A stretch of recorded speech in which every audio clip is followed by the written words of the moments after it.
Hello, my name is Heather Shaw, and today I will be performing a persuasive speech titled, Should Minors Have Access to Birth Control Without Their Parents' Consent? We all remember being teenagers. For some of us, it was the best time of our lives. For others, it was one of the hardest things we had yet to do. No matter where you came from, every teenager has one thing in common: sex. Teenagers are one of the most at-risk group for STDs and unwanted pregnancies, and though many parents have tried, we have yet to find a solution to stop teenagers from having sex.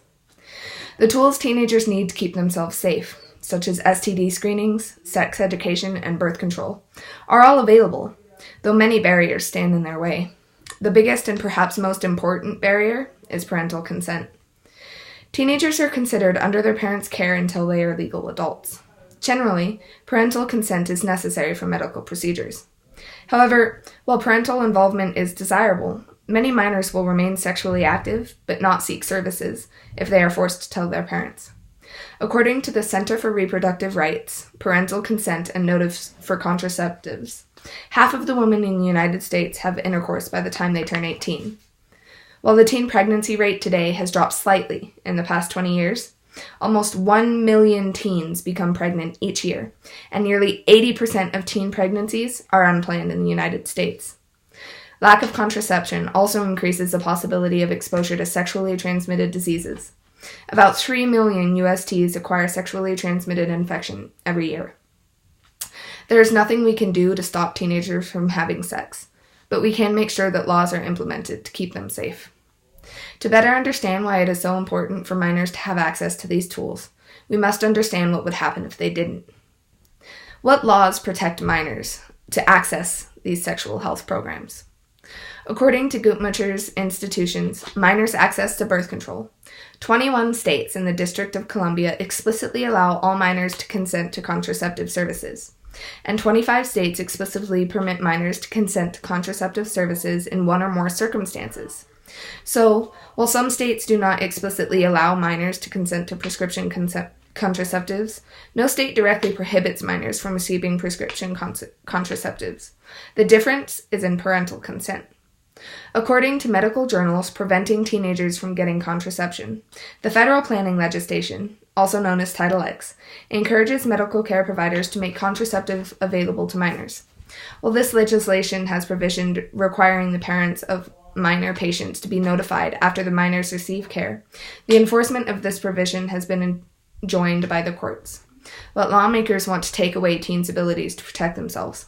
They want to prevent sexually active teenagers from getting birth control unless they first tell their parents. So what would happen if parental consent was necessary? According to biotech laws, minors' access to contraception, minors are constrained in their ability to consent to medical care.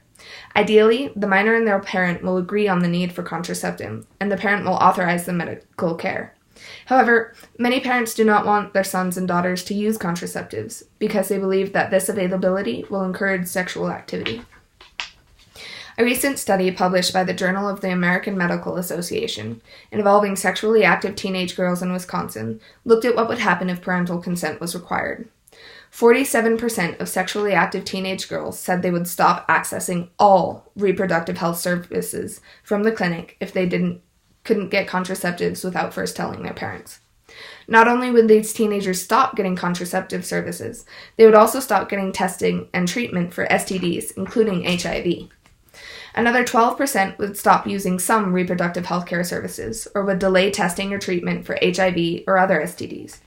Altogether, that's 59% of sexually active teenage girls that would stop or delay getting critical health care services. Yet 99% of these teens, the ones who would stop or delay getting contraceptives, they said they would continue to have sex. Thankfully, there is a solution to this problem. According to the Hormonal Contraceptive Consent by Minors by Garrett Mossban, Title X Family Planning Program issues grants across the country to provide family planning and related preventative health services. At these facilities, minors who receive care are not required to have their parents' consent to obtain hormonal contraceptives, and the clinic is not permitted to notify the parents about the services received. Additionally, the Health Insurance Portability and Accountability Act, or HIPAA, contains provisions addressing the issues of minors and the privacy of their health information. Although parents can access their child's healthcare records, they are not allowed to access when the minor is the one who consents to care, and the consent of the parent is not required under state law. Medical experts caution that when teenagers cannot obtain contraceptives without involving a parent, they are less likely to protect themselves from unintended pregnancy and STDs. For this reason, the leading medical organizations, including the American Medical Association, the American Academy of Pediatrics, the American Academy of Family Physicians, the American College of Obstetricians and Gynecologists, the American Public Health Association, and the Society for Adolescent Medicine, among others, oppose laws that would require teens to involve a parent. As we have seen, minors must be able to protect themselves. Lawmakers intending to pursue their issue of requiring parental consent are assuring that teenagers are at an even higher risk than they are before. Until teenagers stop having sex, they must be able to protect themselves and have access to the knowledge, tools, and a support group that will assure they are safe and protected. There is nothing we can do to stop teenagers from having sex, but we can assure laws stay in place that keep them safe. Thank you.